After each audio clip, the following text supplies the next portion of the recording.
Yeah, your kid didn't say that, you dumb. Get out of here. Welcome to the Kevin Clancy Show. I've been in this game over a decade, and I knew I needed a place where I could run wild on my own solo podcast, where I tell personal stories, I deep dive into conspiracy theories, we rip through the current events of the day, and we do sit-down conversations with the most interesting people on the internet. Make sure you click subscribe so you don't miss an episode. What's up, you mutts? It's another episode of the Kevin Clancy Show. We'll call this one a bonus episode to wrap up the year. I thought that I had ad reads sold this week. And then when I went to check as I was getting ready, I realized that they gave me this week off, but it was too late. I was all set on podcasting, and there's a couple topics I had to talk about. So consider this a little extra episode to put a last little period on the year 2021. It's a solo episode, no interview. It's just me ripping because I did that AMA last week on KFC Radio, and where I was just ripping for an hour and talking and answering questions. So we're going to do some of that today. That kind of inspired me. And B, there's a couple topics I have to talk about. I got to get off my chest, and I got to talk about them while they're hot. And so I'll start here. This is the main reason why I needed to talk this week, because big news this week, a person whose behavior was so shocking and so jarring, and now that it's fully out there and the public has seen this person for who they really are, we can only hope that they will pay the price for what they've done. And I'm talking about Dave Portnoy shooting those half-court shots at the Orlando Magic halftime show. Heavens to fucking Betsy. Oh my God. That was genuinely shocking. I mean, I've been getting messages from prominent people in the entertainment industry being like, that wasn't really Dave Portnoy, was it? People being like, I thought that Dave was an athlete. What's going on here? And it is just too fucking funny. The whole thing is hilarious. Dave being on a trip to Disney World as an adult 45-year-old man, Mickey ears with his girlfriend, riding the Slinky Dog roller coaster, acting like it's the Scream Machine, and then stepping up at the halftime show, shooting basketballs 22 feet, 25 feet. I got such a kick out of it. And we all know that I'm no Olympian, right? I'm not the most athletic man in the world. But I mean, you got to do better than that on your half-court shots. I'm not saying you got to hit them. Hitting half-court shots is hard. You know, nobody's Steph Curry out here. Nobody's Logo Lillard. But you can't be hitting the free throw line, Dave. Come on. And it's funny because that's always been Dave's Achilles heel, because Dave actually is a really good athlete. Time has finally caught up with him. I think he even admits that. Like he's not what he used to be when it comes to wiffle ball and goalie challenges and all these things but because he's a 45-year-old man, it's fine. But basketball has always been like his Achilles heel. That's like the one thing. He's got that awkward jump shot form that just doesn't work. And it's just so funny for a guy who, made his living making fun of other people's shortcomings when it comes to athletic challenges, then stepping up. And I mean, if that's all you've ever seen of Dave, you would think that he is like physically disabled. Like if you hadn't seen goalie challenges and some of the things where he, some of his fucking high school baseball highlight reels and shit, if that was all you saw, you'd be like, oh, the Magic did like a halftime show for, like a special needs person or like a injured, sick person. Or like you would think, I don't know, he doesn't look that old, but he must be like, a 95-year-old grandpa, like a veteran of war or something. What's going on here? There's something about also like, if there was a seventh inning stretch challenge and someone stepped up to the plate and they're like, if you hit a home run, you'll get a car, and like you struck out on 3 pitches, people would be like, all right, yeah. I mean, it's fucking really hard to hit a baseball. Nobody's done that. You haven't swung a bat like that in a long time. If you were facing live pitching, even if it's like, BP type pitching, like that's very hard to do. Or if like the Dr. Pepper challenge with the football. But if they put like a significant distance in there, you wouldn't expect people to hit it. But the reason why basketball challenges are like half court, it's because like generally most people can somewhat shoot a basketball. It's just something that you kind of inherently can do. So they're like, we can't make it too easy. So we'll put you, in a fucking, put you 55 feet away or whatever. So that's what makes it funny. I got a friend who says there's 3 things. Let me look it up real quick, because I actually mentioned this to him before. I think, sorry, I got sidetracked there. My ex-wife talking to me. So my buddy, I got a friend who is like this the ultimate meathead man. His name's Joe. He's like the all-time best football player at Manasquan High in Jersey. And let me look it up. He tells me, okay. He said there are 3 things that a guy has to do. There are 3 skills that a man needs to have in order to be like an adult man, a functioning man, a guy that can kind of contribute to society. Like, not that, you have to be like a star, but just 3 things that you need to be proficient in order to be a well-rounded adult male. Okay. Now keep in mind, like I said, this is coming from a meathead named Joe, but I do kind of understand where he's coming from. He says, 1, oddly enough, you got to be able to dance. And I'm not saying you got to be like popping, locking on the fucking dance floor. I'm saying like, you have to be able to, when you're out at a wedding, you got to be able to dance. You got to be able to have fun. You're at a bar, there's a little dance floor. You got to be able to twirl your chick around and just keep a beat with her in order to be like part of the life of the party. Nobody likes the guy who's like standing in the corner drinking his beer, being like, I'm too cool to dance. It's like, no, we know that you're just embarrassed to dance. We know that you think you can't dance. And newsflash, none of us can. But don't be the scaredy cat. Just get out there and fucking dance. Do the hitch, just fucking side to side. Don't snap your fingers. Keep your feet. Don't, what does hitch say? It's like, you leave your feet alone. It's just the top half. Whatever it is, you got to have your basic moves, and you got to be able to like slow dance with a chick. So 1, 2, he said, is golf. To be, and that's like, I would say more of an advanced thing. Like, I don't know how to golf and I'm doing just fine in life, but I absolutely wish that I did know how to, because it would be, let me tell you why golf is essential. Everybody always talks about like the business, the business world. You got to be on the golf course to close deals. And I'm sure there's some truth to that, because, you'll get to go out and be a part of your CEO's foursome when, and if you don't golf, you're never going to get that opportunity, or you're going to close the deal and get this guy to buy into your business or make that sale because you went out on the golf course with him and the next guy couldn't. Or if you're a chick, they always say like a girl who can golf. It's like, oh my God, all that's true. The main reason you need to be able to golf, and you should golf for your life as a man, as a quote unquote stereotypical, antiquated, obsolete male in this 2021 genderless world. The main reason why you need to be able to golf is for your social life and your sanity. Because I don't know how they pulled this off. I don't know what sort of sorcery or trickery these golf guys pulled. But for some reason, golf is the one thing that your girlfriend, fiance, wife, partner will let you do with your friends. They just accept it.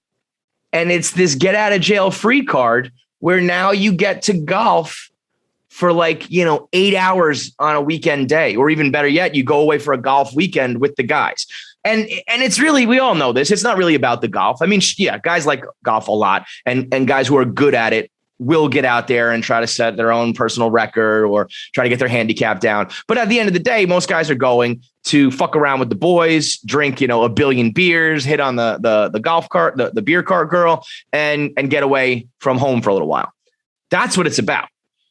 And women, while they'll ruin all the other types of fun, they just accept the fact that golf is a thing that guys do. I mean, if you told your girl, if the weekend rolled around and she was like, baby, you want to go apple picking today? And you were like, oh, no. I'm going to go hit the bar with, 6 to 8 of my friends and we're going to drink all day long. So no, I'm busy. Good luck with that one. That ain't happening. If you were like, yeah, we're just going to go away for the weekend. We're going to hit Vegas. We're going to be, at the clubs all weekend, boozing at pool parties and shit. There's going to be chicks around. We're just going to like fuck around and have a blast in Vegas for the weekend for no reason at all. Yeah, right. No fucking shot. But the weekend rolls around. You say, oh, I'm sorry, babe. I got a foursome at Cherry Hill, whatever it's called. Fucking boom. Okay. When are you going to be back? 6 p.m.? Okay, it's a 8 a.m. tea time. We'll be back, for dinner, maybe? No? Oh, okay. I'll just see you tomorrow then. What? Or like, yeah, this weekend I'm going to the house in Pennsylvania on the golf course. So I'll be gone till, Sunday night, maybe Monday morning. We're going to get, 54 holes in each day. So, and your girl's just like, oh, okay. See you Monday. Because it's golf. It's golf. It's fucking insane. And the non-golfers are just stuck with their girlfriends and wives all weekend because they don't have this loophole of golf. And you can't be like, oh, no. I'm playing in like a 3-on-3 tournament this weekend where we're going to play basketball all fucking day and night. Oh, I got a double header in my men's league softball on Saturday and Sunday. So I'm just going to make a whole weekend out of it and get an Airbnb, sleep out for the week. You have fun with the kids though. Your mom's around, right? She'll take care of the kids. It's nuts. And of course I'm jealous. And if I had known, I never grew up with golf. I never had a country club. I didn't play it. The only thing that was near me in the Bronx was like Split Rock, that public golf course, Split Rock. But all of my friends grew up in the golf world. They were caddies as young kids. And then they grew up and just like went to that country club. And now they're all pretty good at it. And I should have started. This is a tip for everybody who's living the life I lived. If you already golf, keep it up, do it. It's forever this thing that will keep your freedom when your wife or girlfriend tries to suck the life out of everything you do. But for the guys who are like 20, I was like 24, 25, all my friends played. Some of them were really good. Some of them were really shitty. And I was like, I don't know what I'm doing. I don't have any clubs. I really don't know how to play. And most of all, I don't want to be the guy like ruining your time. Like a bunch of my friends are good. They're shooting like low 80s. They're trying to fucking make par. And I was like, I don't want to ruin that and be the guy who's just out there hacking, shooting legitimately like 180, And a couple of my friends were like, dude, that's what I do. Like, don't worry about it. Just come. And I was like, my back, my shoulder. I don't want to embarrass myself. I don't want to slow you guys down. All these reasons. And I was also like, it's too late. You guys have been doing this since you were like fucking 12. I'm picking up this, aside from the driving range and putt. I don't, to this day, I've still never played like 18, never played a real round. I did pitch and putt, did like a par 3 once for a couple holes, but I wish I had started. It's like anything else when you're talking about the gym or any of these other things you can do where it's like the best day to start is today. But it's true because by now I probably would be, decent enough, or I would have just gotten over the fact that you don't need to actually be good. So a long-winded point here is fucking golf, because it will make your life. You'll just have this little like ace up your sleeve that your girlfriend or wife will just allow you to still have friends and still be fun. And the third thing that Meathead Joe said, and it really is the first thing, I just played it last for the dramatic effect, but the third thing was be able to shoot a basketball. Because that's the sport that like you still, even as you get older, still might play in, you're never going to fucking play football again after high school or if you play college. You're not playing ice hockey, anytime soon, except for a ridiculous men's league where you're playing at like midnight and 4 a.m. That's not happening. You might have like beer league softball. So that's up there as well. But you can still just hit the court and shoot hoops. You can still play a little 3-on-3. You can still join a men's league in basketball. You can still play in some sort of tournament or even just shoot around. And you got to be able to just look somewhat proficient on the basketball court and be able to dribble and just shoot hoops. And when you can't do that, it's like, what did you do all those years as a kid? What did you never shot? You never like, the people who shoot now and they still kind of do like the chest pass thing. I think Dave almost suffers from the Ben Simmons syndrome where it's like, are you actually lefty? Maybe you shoot righty. Are you sure that you shooting lefty is always kind of awkward? You never tuck the elbow in and leave your hand in the cookie jar, do a little goose egg, gooseneck. But yeah, so it's jarring and it's shocking. And coming from Dave, who has, mercilessly made fun of weird haircut Seth for not being able to throw a football, or my combine, or Jared's pitching, or whoever he's made fun of. You can't be stepping up on the half court line and hitting the fucking free throw line, dude. Like, you can't be at half court and not hit. You got to hit glass or have it like go over. Can't fall short. That's crazy town. And you also got to, like, unless you're Steph Curry, who can just sit there and like shoot half court shots like fucking free throws, you got to get a little like 1-2 hop, like throw it from your stomach almost. That's fair. And that kid, I don't know who's to blame for the second shot. Is it Dave for not just being like, all right, thank you and good night. That was funny, huh? I did the 50 Cent thing. We're going to go viral. And he could say I meant to do it and all that shit. You got to go sit down. If like, whoa, I can't even, reach the hoop. So is it him to blame or the kid who got him that ball back? Like, you either got to fumble that pass and be like, oh, it's okay, I dropped it. You don't need to shoot another one. The buzzer, it's over. Don't worry, you're fine. Or like, you just eat it. You just get that ball back and you dribble it over to him and you put your hand out, like dap it up. Like, hey man, thanks. Great halftime show. No one ever really hits these things anyway. No big deal. But to give him that second shot where we know where it's going, that was a tough one. So yeah, now the world has seen that. You can't unwatch that one. But as any great Barstool personality knows and does, you can't. There's no embarrassing the OG like Barstool guys. You can't do it. You can't beat us at it because we've been through it all. We've been through every sort of joke and embarrassment and especially Dave, who hasn't gone through many of them at all.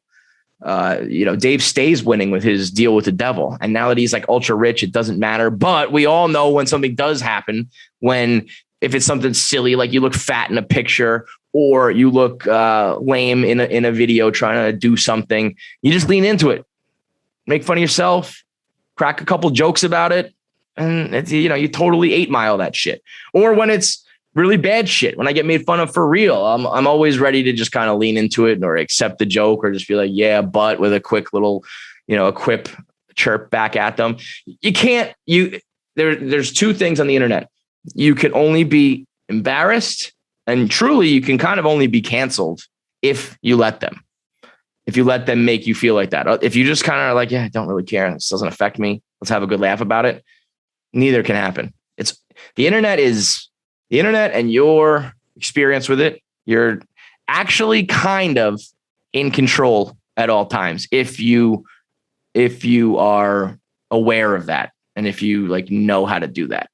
So, Dave's like, yeah, I'm an adult man at Disney. He's wearing his fucking Mickey ears and taking pictures and leading into it because that's something he made fun of for the last fucking 20 years. He would clown anybody who was doing, a vacation like that with their girlfriend. Or if anybody missed a shot that badly, he would make fun of them relentlessly. And now he's on the other, now it's like, oh, it's his time in the blender. No, he's just going to it's Teflon. You just roll with it. You spin your own jokes. You act self-deprecating and that's it.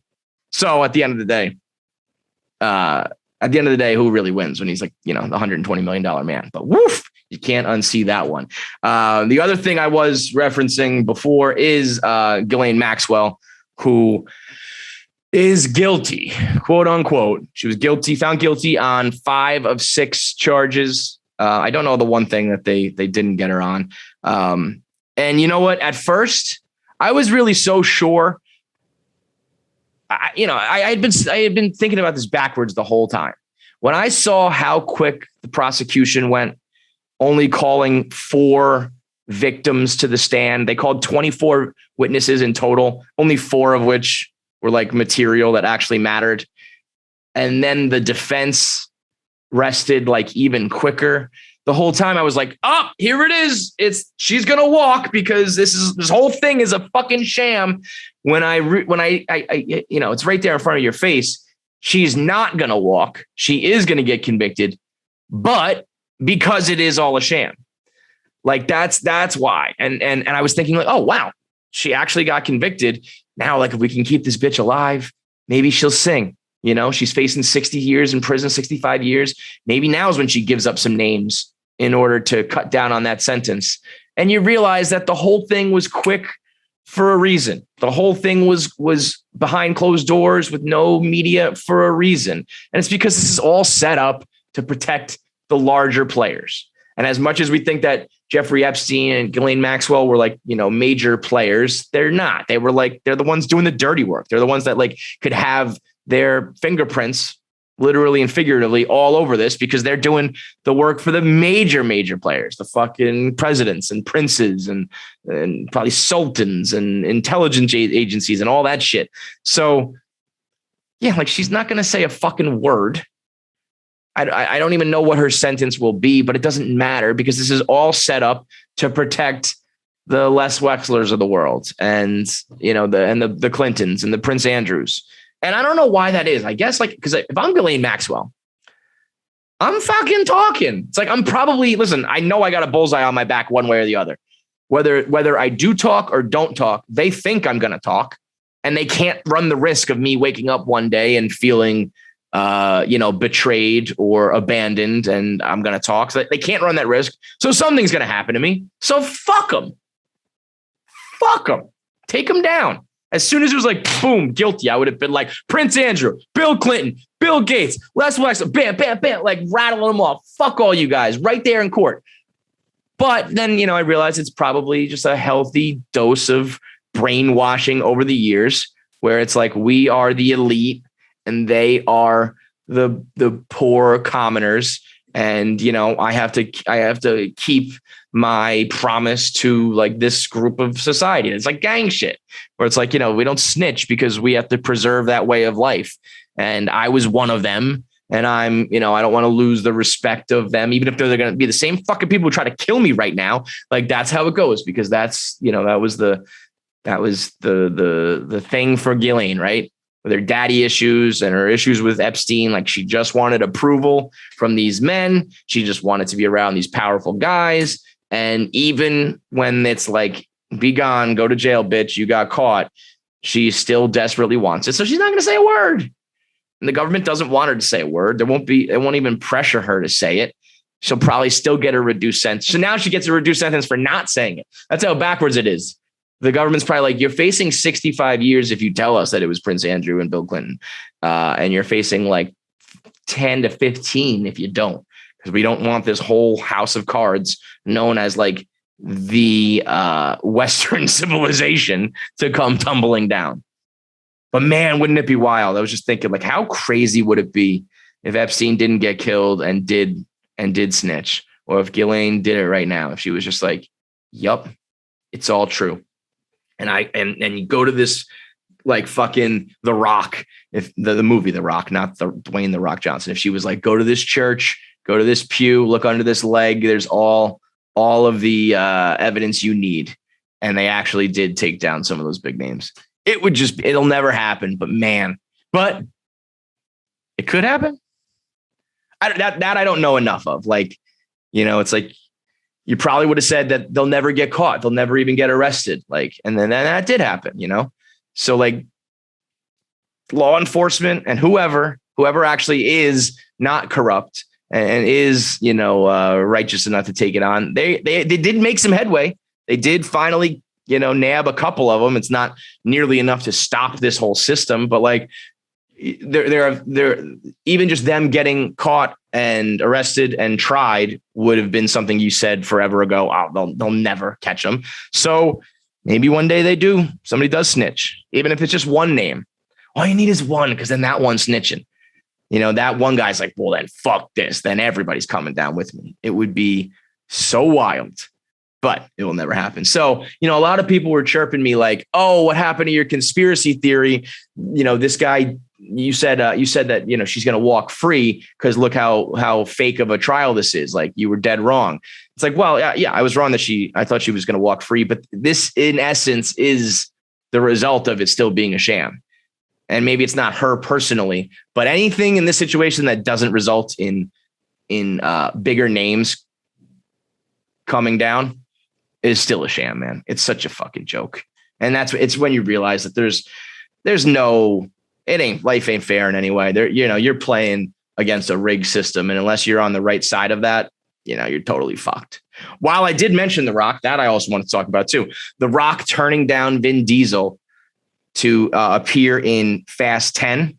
What an interesting little fucking game this was. Vin Diesel trying to convince The Rock to rejoin the cast of Fast and the Furious. Now, if you don't know, Vin Diesel and The Rock have a feud. And it's like the one thing that The Rock, like, is not Mr. Peaceful, peace and love, friendly. It's the one thing where that The Rock is like, fuck that guy. And it's over probably some petty bullshit on Fast and the Furious. I'm not sure if it's totally public knowledge why they hate each other, but they do. Everybody knows how on the cast, on the set of those movies, Fast and the Furious, those guys are all so insecure about their status as superstars that it's written into their contract. Like, if Jason Statham punches me, then I've got to punch him. If I get put through a wall, then he's got to get put through a wall. We both have to go through the table at the same time. If he's bleeding, I'm bleeding. If I have a broken nose, he's got to have a broken nose. Everything's got to be even. And so that nobody ever wins, quote unquote, wins one of those fights, so that, there's nobody who comes out ahead. We're all on the same level. That's how petty this shit gets, down to negotiating the choreography of the fights. So there's a lot of egos and a lot of dick measuring on that set, obviously, with the biggest superstars from every genre of entertainment coming together. So whatever happened between them, The Rock does his movie, does his spin-off, and he's gone. He bails. Now, Vin Diesel trying to get everybody to come back together, and he does it in the most scumbag, low-life way that I've almost got to tip my cap. And I think for a lesser man, it would have worked. But The Rock is all charm, and he's all smooth, and he's got the most slack out of anyone with the public. So everyone's cool with it. But Vin Diesel's saying, like, it's time for you to come back for the finale. My kids love you and ask about you every day, and my children want you back. Do it for Paul Walker. It's what he would have wanted. Like, invoking the name of the dead superstar that you were all friends with, using your children to try to publicly to force a guy. And that was The Rock's response. He was like, I've privately told him there's no way I'm ever coming back to this series. And for him to try to publicly force me, and then in that same public statement talk about his kids and our dead friend, like, fuck that. And it really is true, because that makes you seem like the guy who's like, I don't care that your kids love me and want to see me in these movies. I don't care that Paul Walker would have wanted this. I got bigger things to do. But the way he did it was, I'm pretty sure if you were to like, whose word do you believe? Who has, bigger, better character, Dwayne Johnson or Vin Diesel? None of this is really knock on Dom Toretto. It's all about family. But, I'm riding with The Rock on this one. But to just call him out and be like, yeah, no, I'm not doing it. And I told him that, and he's a fucking scumbag for the way he tried to convince me. That's about as close as you'll see The Rock really coming at people, And not that The Rock is like soft in the sense that I'm sure he has plenty of people he doesn't like, because he is a man of he seems like he's a man of he lives by a code, and anybody who doesn't follow that code can fuck off. But he's so big, so rich, so successful, he doesn't even bother with the people who don't jive with him. But this is the one guy who, he will kind of speak on, or it is known that he's like, fuck that dude. I can't even be on the same set as him. Can't even be in the same room as him. And it's because of bullshit like this. The Rock, Vin Diesel. Let's get some celebrity boxing shit going with those two. Let's do some rough and rowdy Rock versus Vin Diesel. That's the fight that I want to see. None of this fucking, YouTube fights. I don't need any more hillbillies. Let's get some monster names. Speaking of that, how about Dana White challenging Jake Paul to a steroid test? Jake Paul always clowns Dana White, saying he's a cokehead. I don't know what that's about. I don't think I've ever seen anything where like it looks like Dana White does a lot of coke. I mean, I'm sure people have dabbled. He's like a fucking mega superstar, but nothing to be like, oh yeah, Dana White's always coked up. So Jake Paul's always talking about that, whether he's just talking shit or has some sort of inside info or has seen it. I don't know. But Dana White flat out saying you can drug test me as much as you want, as long as I can test you for steroids as much as I want. Crickets. Has not been a response since, not that I know of at least. So that's interesting. That's, the internet is a monster, dude. The internet is the most powerful tool in the world if you know how to use it. Because just like Vin Diesel tried to get leverage, and just like the way The Rock knew how to counter that, just like Dave Portnoy missed those shots, but he knows how to lean into it. Just like Dana White is like, sure. Yeah, you're talking about me, but what about you? And you can turn it back on them.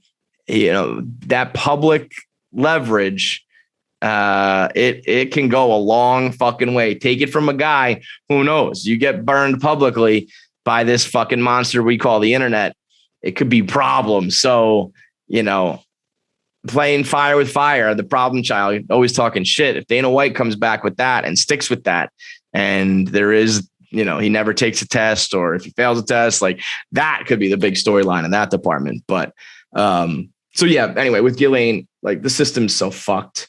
And she'll end up, I don't know. What do you think of the odds on, does she end up dead, or does she just disappear for like, the last 50 years of her life, or she just kind of, gets some sort of special treatment in some sort of special prison, or gets extradited to a different country or something, where all of a sudden you're just like, hey, where is Ghislaine Maxwell? And you realize like she hasn't been in prison all this time. She's just out like chilling in some fucking cabin out in the woods, as long as she does, as long as she's never appeared again. Or does she end up dead? I feel like they can't take the risk of her being alive. Like, even if it sounds like she's going to just still ride for these guys, I just don't think you can take that risk. But either way, even if she does stay alive, you're spending the rest of your life looking over your fucking shoulders, because it's only a matter of time. Like the whole time you're thinking, today's the day. And it was the day, unfortunately, for football legend John Madden. He died at the age of 85. And you realize like how important of a character he was in sports and video games and entertainment and technology and culture. And like for your name to become synonymous, like Madden became, when your name becomes something other than your name, it's like when we talk about Band-Aids or Kleenex, it's like, that's not actually what those are called, but we got so used to calling them by the brand, that one brand name, that it becomes synonymous with the product. I mean, that's Madden. You say Madden, you're talking, I'm thinking about, if I say Madden, I think about the cover of a video game. I don't think about the man named Madden, which is, the highest, like achievement for when you're making a product or a service, And so when you think about like what that did for video games and what it did for sports, it's one of those things where like, because it was so widespread, he affected everybody's life. Like nobody hasn't been affected by him in some way. And maybe you could argue that, if it wasn't him, there would be something called like, Parcells football or some shit. Wouldn't that be weird if it was just like, yo, you want to come over and play Parcells? It sounds so ridiculous, but it could have been. It's the same thing we did with Madden, but it's become so synonymous. It sounds normal. But if you were like, yeah, let's play. Like you got Parcells 94. Like Bill Parcells football sounds so weird and lame. Like, oh, you couldn't come up with something better than that. But Madden, because it is John Madden football, it's totally normal. That is I guess the only thing, if it was like Belichick football, if I had any other name, just doesn't really jive. So what's interesting, I thought though, was who would have thought that John Madden's death would inspire some of the worst takes on Twitter you will ever see. And I'm not exaggerating. I think one of them, there was this guy, Dr. Andrew something. I'm willing to say it's the worst take in the history of Twitter. I'll read it to you now. I know I exaggerate a lot. I know I always speak in terms of best, worst of all time in the history of, I mean, all of that is true. But that being said, I'm willing to, I would be comfortable if you were like going around the room, like, all right, everybody give their worst, what's the worst take they've seen ever in the history of Madden, in the history of the internet. I would say I'll take John Madden. I'll take the Madden tweet because it's that bad. It comes from Dr. Andrew McGregor. It's a thread, so bear with me. I'll read it out loud. Most of you probably have already read it. I think it's the biggest ratio in the history of the bird. But he says, I have lots of opinions on John Madden. The creation of the Madden video game was not a great development for the U.S. It further glamorized violence and dehumanized black athletes, helping to establish plantation cosplay that has grown worse in the era of fantasy football. Don't tell me he deleted the rest of it. Where's the rest of his fucking motherfucker? Oh, he protected them. That's why it got all fucked up. So I can't read the rest of the rest of his tweets, but he goes on to talk about how like it affected the black male, and when and we've heard that take before about owners drafting men, and it's like you're playing fantasy football with black athletes, and I think it's always a bit of a stretch. But this was wild to then take a step further and be like, it's the video game's fault. It's John Madden's fault. I'm willing to say it, man. I think it's the worst take in the history of Twitter. And it's scary to think. He's like, I have a lot of opinions on John Madden. It's like, well, this is one of them. What the fuck else do you have in the chamber, dude? You know, like John Madden always drove around in the bus. He was afraid to fly because, 9/11 was his fault. He knows what he did with those planes. John Madden caused cancer. John Madden caused COVID. Like, what are we talking about? And then after him, there was this chick who said, everyone eulogizing Madden. How many concussions could we have prevented had he not turned brain injuries into a video game? What? She says Madden is not solely responsible for the fact that the NFL has, in the face of real evidence of lasting unaccounted injuries, only accelerated that process, but he is the one thing that glamorized that. For those asking my football expertise, 1, I was a star monster back on my powder puff team. 2, I played 6 years of rugby, 2 years at club level, 1 at an elite level. Blame my bad posts on the fact that I played through concussions at least once. John Madden and a clip floated around of his broadcasting days where he said he always hated the way the NFL handled concussions and how boxers would be forced to take at least a month off if they ever suffered a concussion. Whereas in football, they would just say, mild concussion, he's back on the field in a week. I disagree with that. Like as on the record, bluntly against looking the other way on concussions as possible. But no matter, it's not like Madden, the video game, was like focused on concussions. Like there's big hits and they included the hit stick. And I know that, people love the violence and the tackles and the gladiator aspect of football, but it's not like when you're playing the video game, there'd be like a concussion meter on the side and you try to hit him in the head on purpose and like make the concussion meter go to red. And like, you get the bounty bonus if you knock a guy out, or, it was just like a regular fucking football game. There was never like, anything about, when you're playing like franchise mode, it was never like, your player is concussed. Do you want to force him to play or have him sit down? And you'd get extra points if you forced him to. Like, it was not like that. And that I feel like, who would have thought that the death of John Madden would become such a catalyst for such bad tweets? And it comes at a perfect time. It seems like every year, the past couple of years, right as we hit New Year, the Ruth Conda Forever Awards tweets kick up a notch. I noticed it last year too, because I was doing like the best Ruth Conda Awards. And I'm like, oh, wow, there's a couple ones recently within the last couple weeks that really stand out for the rest of this year. And 2021 is no different. We got a couple Ruth Conda-y tweets that are the most Ruth Conda-iest of all time. See, there I go again, saying all time. But let me see. This one woman was so wordy with her Ruth Conda.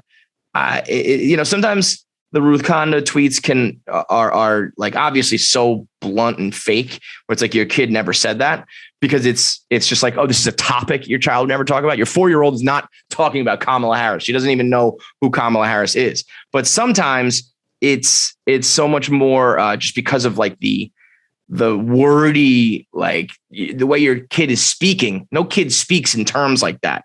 So this was Jessica Calarco, who apparently I Ruth Conda'd twice in a week.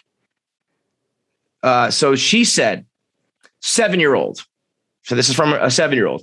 Quote, "It's not fair that you and daddy got to have a coronavirus-free childhood. Most of the years of my life that I can remember were coronavirus years, and I'm scared that the rest of my life will be the coronavirus too." Like, your kid did not present that little fucking monologue to you. Hey, mom. I just want to let you know that I realize you and dad, your entire lives were corona free. Yet I, the 7-year-old, have only experienced a lifetime where the bulk of my years did in fact deal with the coronavirus. And my years that didn't, I'll say from 0 to 5, I was not yet a sentient being capable of rational thought. So those years do not count.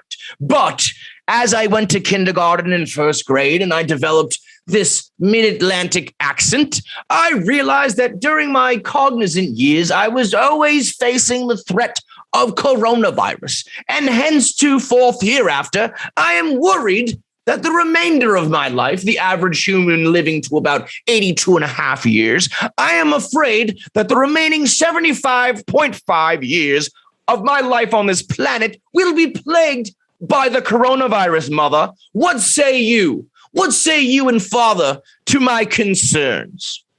Yeah, your fucking kid didn't say that, you dumb bitch. Get out of here. And there was another one. Then like a day later, she Ruth Conda'd herself again. And I went to tweet her and I was blocked by her. And I was like, this bitch got me blocked before I could even do it. And the timeline was like, no, you already got her 2 days ago. So this woman just sits at home, a fountain of Ruth Conda tweets. She said this was now her 4-year-old's take on e-learning. I don't like Khan Academy Kids because it has progress, and progress is stressful. That's why I do starfall.com, because it's just where kids have fun learning. Really, Jessica? That reads like a fucking ad read. Did your kid drop a promo code too? Tell me that doesn't sound like a testimonial from a seen on TV type product. I don't like Khan Academy Kids because it has progress, and progress is stressful. That's why I do starfallkids.com, because it's just where kids have fun learning. Order now, 3 easy installments in $19.95. Call this number now. Like, get the fuck out of here. What is it? What is the mental illness that makes people do this? What is it? You know, I want a fucking psychologist to break this down. I want a book, a full fat book, 350 pages about the psychology of Ruth Conda Forever tweets. Because it's this new age thing that has come about with the rise of social media, but it's been going on forever within your social circles. It's, you're my little Jimmy was reading a book to me the other day, and I didn't know one of the words, and actually he was able to tell me the definition. And then, the next mom in the circle is like, well, actually, my son Frederick was reading the Bible to me, and he was able to point out that, while it does say that a man shouldn't lay with another man. It also says that God wants you to be happy with the one you love. And so he said to me, Mom, I think gay marriage should be allowed because Jesus says so. And then a third mom's like, well, did I tell you that my little Tracy was reading Mein Kampf? And she said to me, there really is some merit in what Adolf had to say. I mean, not like this has been happening forever. But the fact that people are now willing to do it on a large scale is what's crazy. And you know what it's morphed from? It's morphed from bragging about your kids, which is one element. I'd say like 25% of Ruth Conda Forever tweets are about bragging about your kid and virtue signaling. And then this other 75% is virtue signaling while getting out your own opinions veiled as something your kid did because you don't want to just fucking say it. Like if you got an opinion about COVID and vaccines and shit, fucking say it. Say it with your chest. Don't do it under the guise of something your kid said. That's bullshit, man. Like you have a problem with Khan Academy kids. You have a problem with showing progress. By the way, since when did progress become a bad thing? Showing your kid that you started here and you want to end up here and you're halfway there. So keep going, kid. Now we're going to say progress is bad. Really? Progress is now a problem. You just want to have fun all the time. You have a problem with progress. You like starfallkids.com or whatever. And you're saying your 4-year-old said it. You're worried that your kid has lived only coronavirus years and you think that we're going to live this way forever.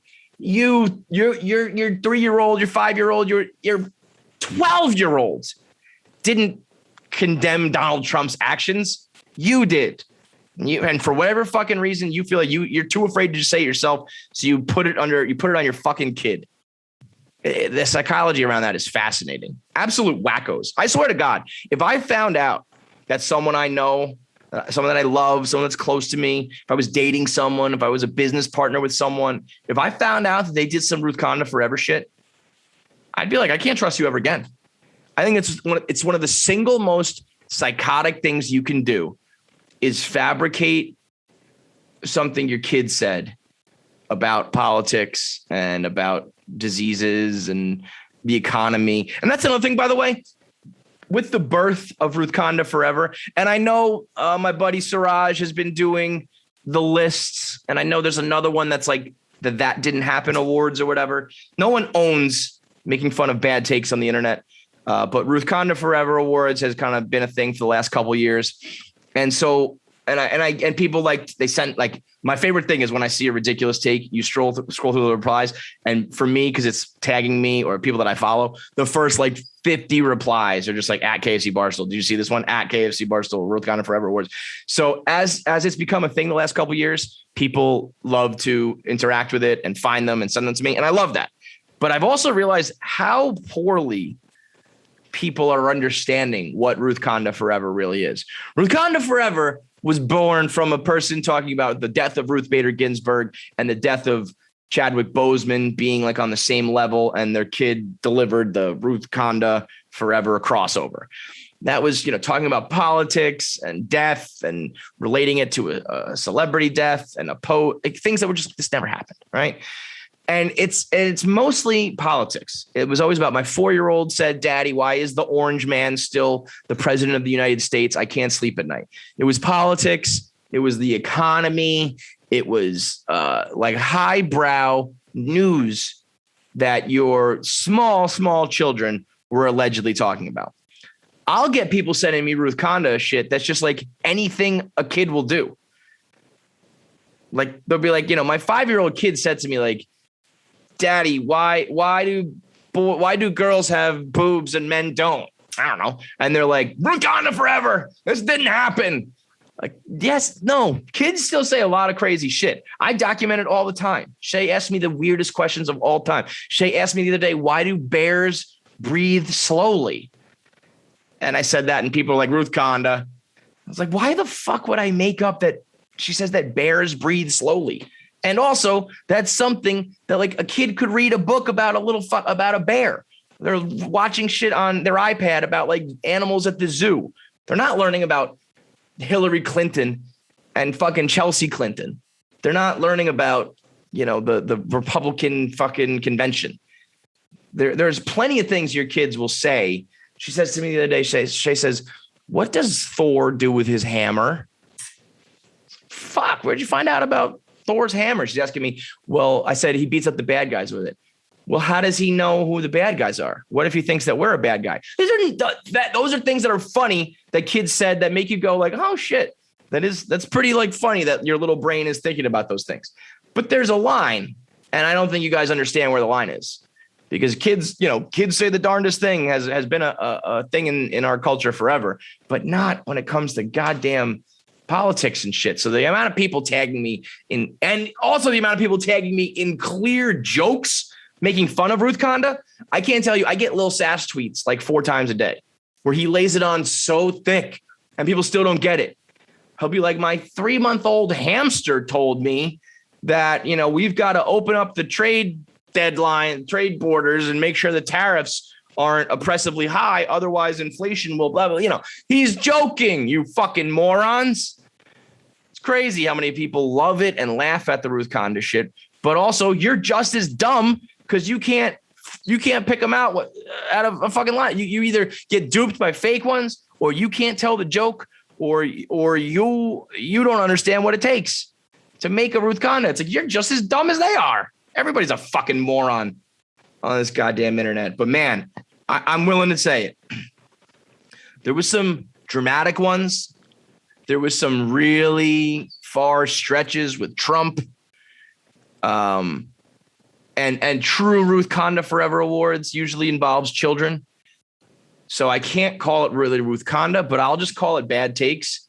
I'm really willing to say Dr. Andrew McGregor saying that John Madden and Madden football was plantation cosplay and like reinforced the values of slavery. It would, like I said, I think it's like the most ratioed tweet of all time. I don't know if there's a way to like measure it, but it was like 100 retweets, 100. Where is it? Let me find it. Doctor. Oh, he fucking went private again. It was like 16,000 quote tweets and like hundreds and hundreds, maybe thousands of replies and like 24 regular retweets. It was truly disgusting. So that dude, and I mean, how do you got to feel if you're one of those people when that happens?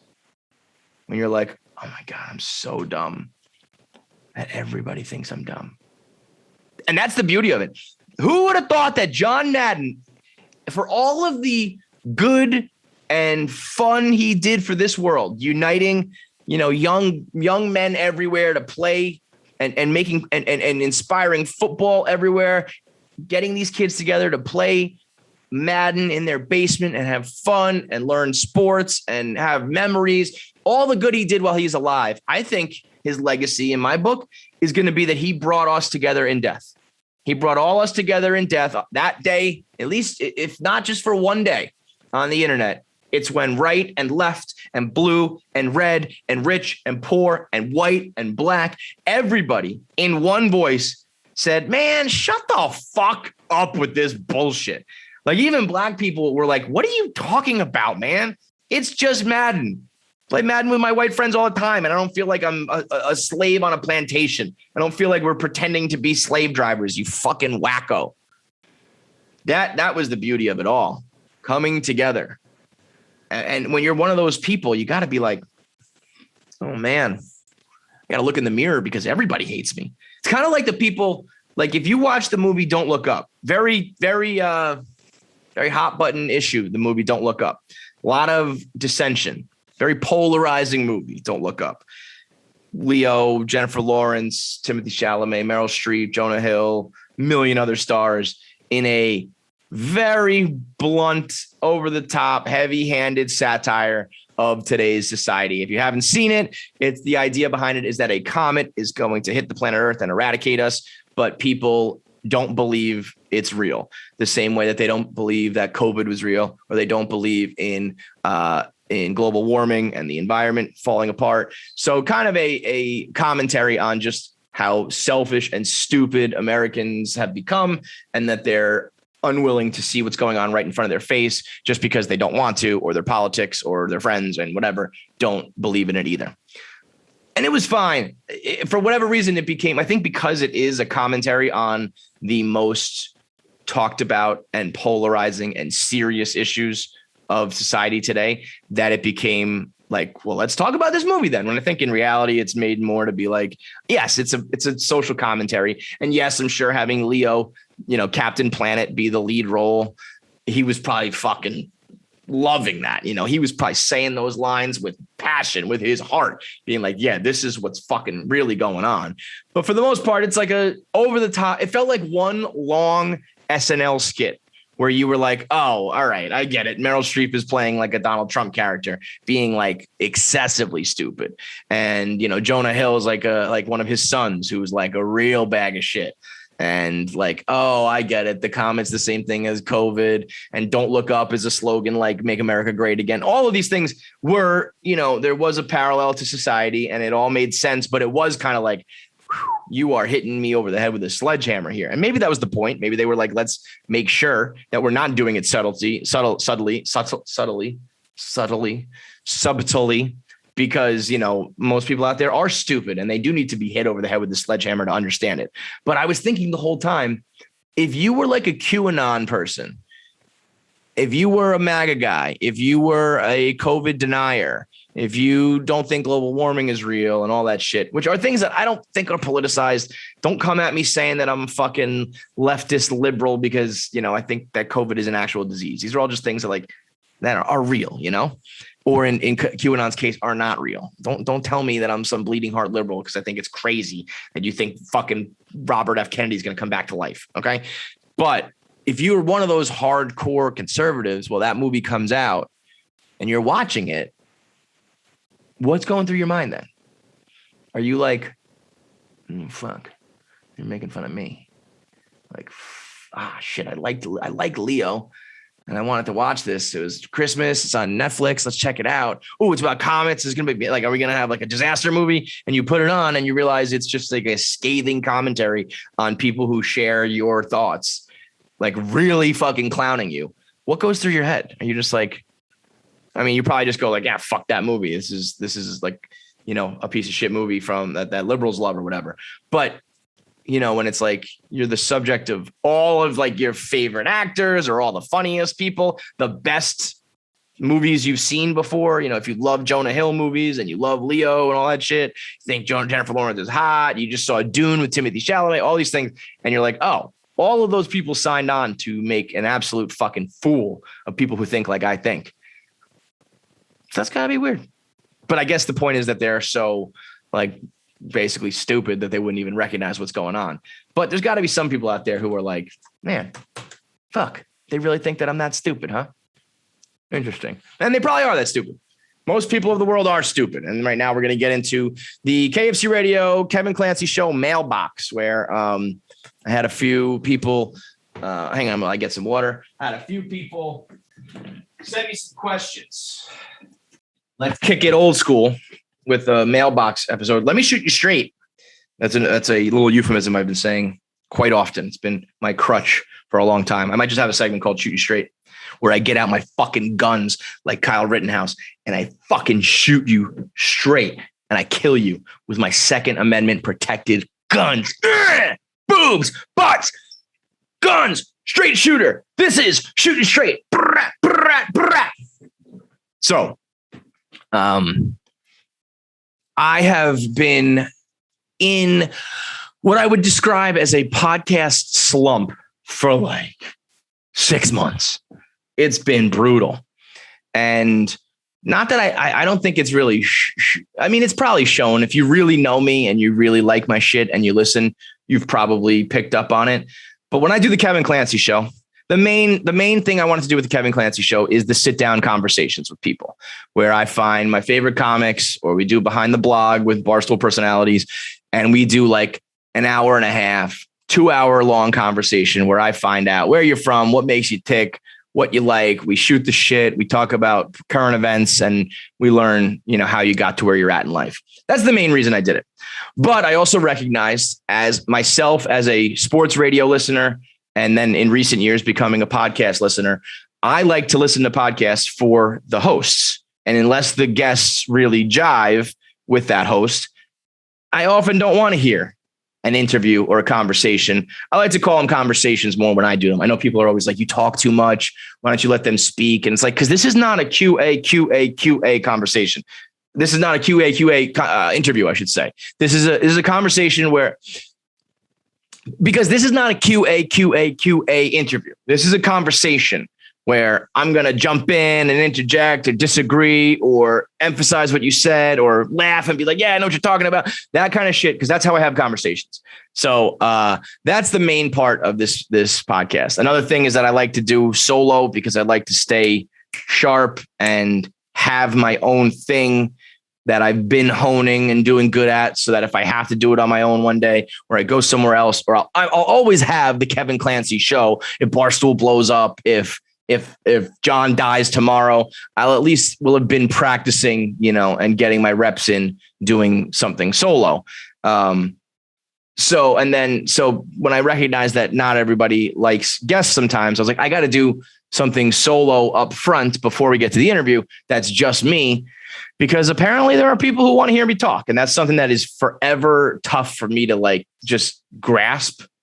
I think I have this thing. I was explaining it to BC the other day. I had this thing where I feel like I am, this is going to sound really weird and like a 3-chi thought, but it makes sense. So bear with me. I have this thing where I am not a part of the world. I am just watching the world happen and then giving my commentary. Almost like everything in front of me is a movie, and me and you and everybody else are watching it. And I'm just the guy who has a show or a series, videos, whatever, commenting on it. But I'm not a part of that world. I'm just a viewer of that world. And as time has gone on, you get bigger, get more of an audience and a platform. You do kind of become part of the world, part of this world. You want thingamabobs? I got 20. So that's why, it's always hard for me. I cannot believe that people cared as much about my divorce as they do, and still to this day do. Like, what? But it's because I became a part of the entertainer world, where I'm like a name that people know, and I'm a life that they take interest in and they want to gossip about. And I'm like, that just blows my mind.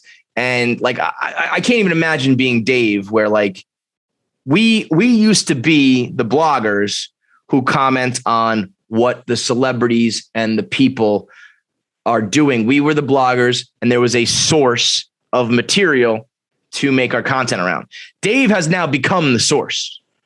Shout out Stu, the source finer. But Dave has become one of those guys that like I'm doing 1 Minute Man videos on him, not only because he's my boss, but because he's like a fucking name in the world of entertainment and even like finance and politics and shit now. And everybody's kind of got that to a much lesser degree, everybody after Dave. But I still will never be able to grasp that I'm like even a smidge one of those people. I even feel weird talking about it now, as you can tell. So that's weird for me to handle. And also I would say that, so that's like part of my bloggers, my podcast block, if you will, like writer's block, but podcast block. Also, I think, unfortunately, this is the first time I've ever let like the atmosphere of the world kind of I shouldn't say the first time.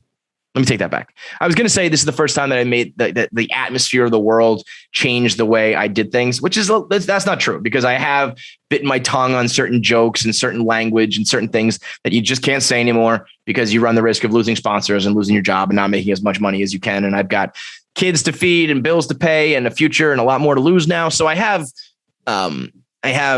changed my way a little bit, morphed a little bit, adapted. I think that, you're not truly funny or entertaining if you can only do it in one way using certain language and certain topics. So I was able to adapt, I think, well enough and continue to do it. But this is the first time that I've ever let the atmosphere really change how I'm feeling about it, because I think in these past couple years, and really mostly this year, I've become so aware and so like cognizant of not being preachy. I feel like that's the number one thing people don't like now, whether you're talking about Fauci or your favorite blogger or your friends on social media or whatever on the internet.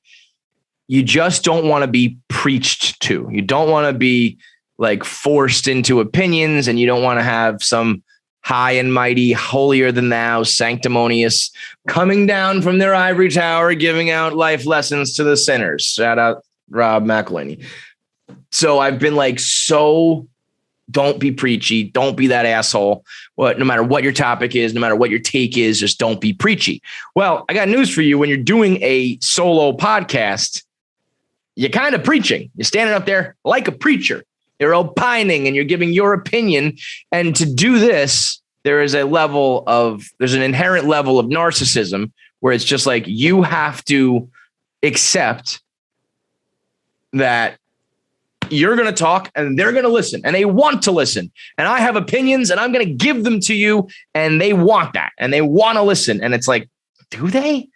And I just got to pick a topic and be like, this is what was in my head. I want to talk about it. Here's my thoughts about it. And you're going to like it or dislike it, but you're going to listen to it. And that has been very difficult for me recently. And if you notice, like the last, the format of the Kevin Clancy show for a while now has been like an hour and a half long interview. And at the front, like 25, 30 minutes where I pick a couple topics and I just kind of riff on them for a little bit. And I've been struggling to do that because I'm like, I think the problem is and this is something for like everybody out there, if you're doing content, if you try to get into this game, you've got to pick the topic, trust that it's a topic people want to hear about, give your take and trust that it's a take that people want to hear, or, and that doesn't necessarily mean agree. They could disagree as well, but it's something they're going to be interested in listening to. And so that's a start to finish process where you have to be like, it's me, it's what I want to talk about and how I want to talk about it. And are they going to like it? Yes. And I have just had zero confidence in that because I've been in my own head being like, well, what if this is a topic they don't want to talk about anymore? And they're going to be like, oh, this is beat to death. And like, oh, I can't believe he thinks that.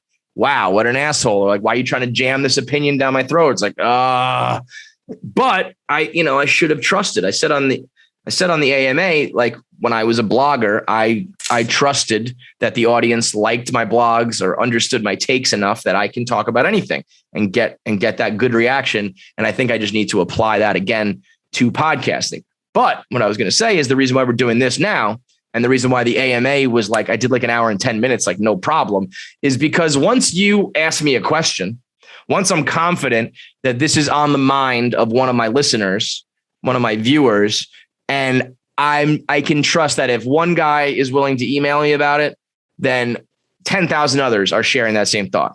If one chick is going to bring up this topic, 10,000 others probably want to hear that topic on me. So all I need is just like a little bit of a like, hey, got a question for you. And then I can fucking rip. And then I don't feel like I'm a preachy asshole.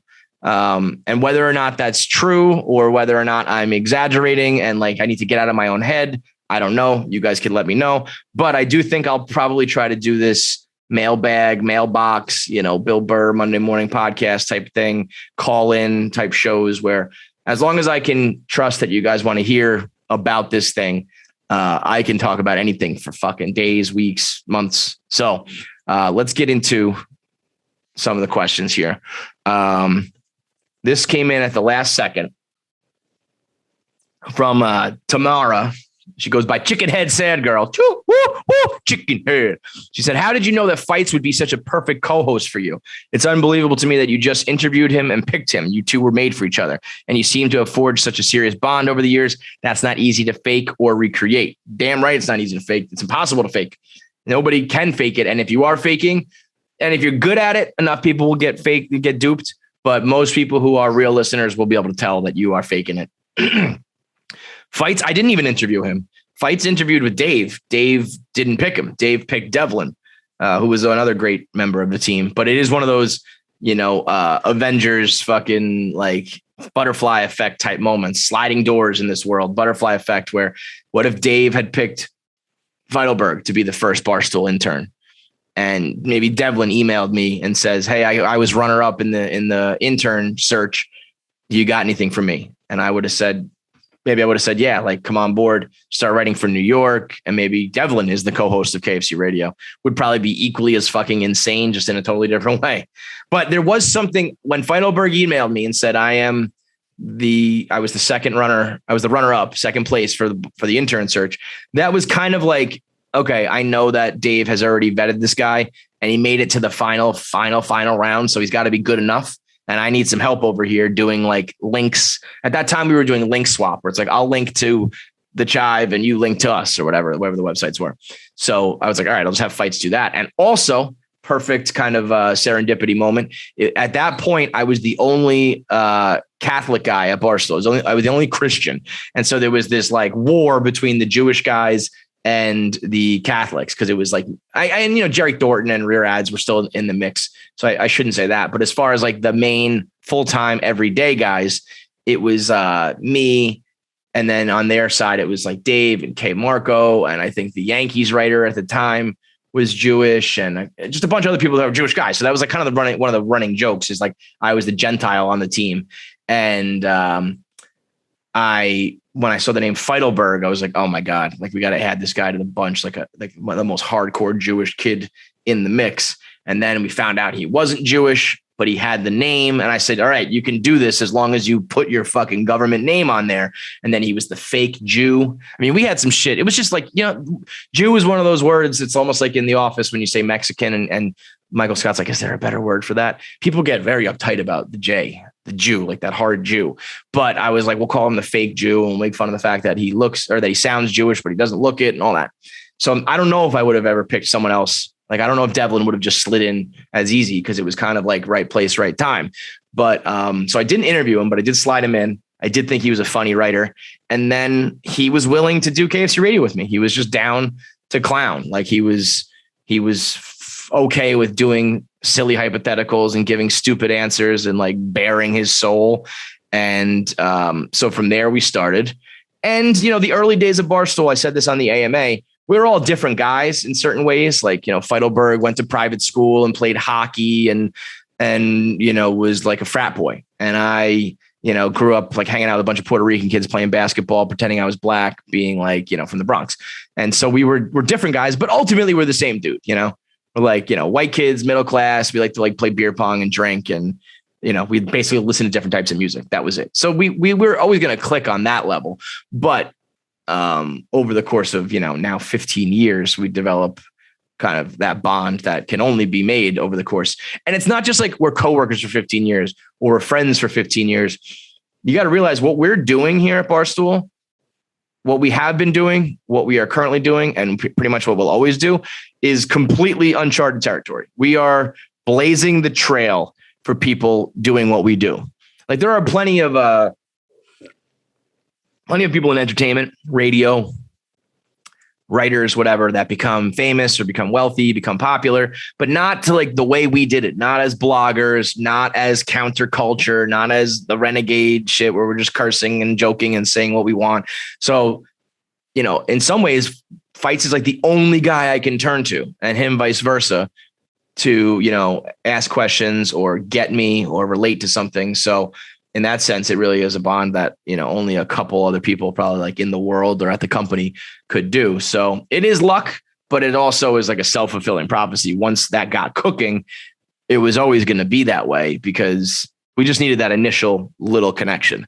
Not saying that anybody at Barstool, like I said, Devlin could have slid in, but would we have developed the same way? Probably not, but we would have had our own version, because once you have that connection initially and you're just like, you're cool with it, you'll do the show, let's grow it. Then from there, it's going to kind of snowball. Kind of in the same vein here. This comes from Long Balls John.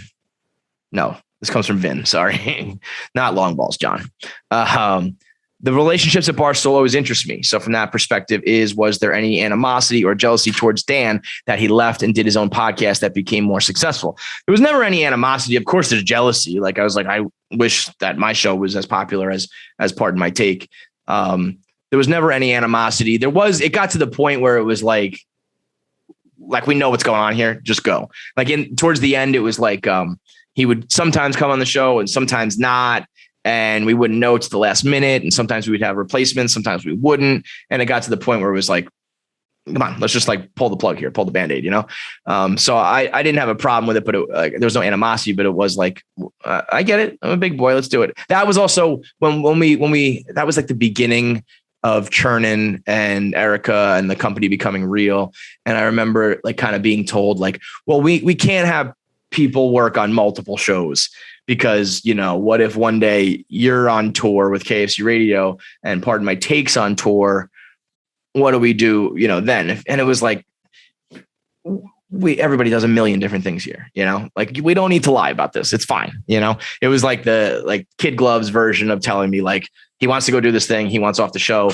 It's fine. You know, it was kind of like well, what about this and what about that? And it was like, no, the answer is just that like he's going to team up with this dude. He thinks he's got lightning in a bottle. And then at some point, like we knew he did. So it was like, yeah, like just fucking go.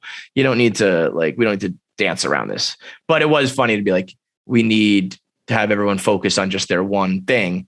And it's like, wow, we all had serious shows and we have spinoffs and we have, you know, multiple rundown and all that shit. So there was no reason to make it like into that. The only thing I do wish is, seeing Dan's like one of the most hardworking guys in the whole industry.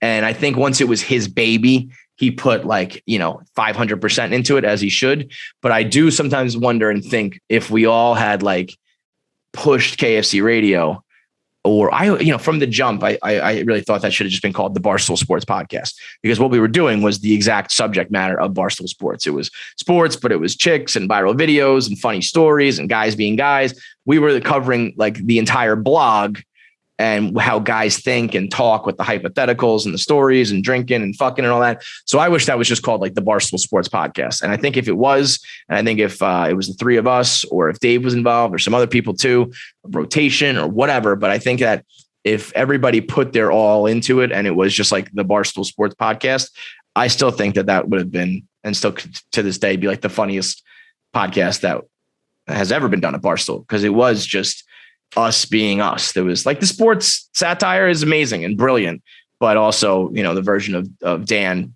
being Big Cat was unbelievably funny. And us all talking about that silly shit where it's like, because that was still the show where you get guys talking about stuff that nobody else is talking about.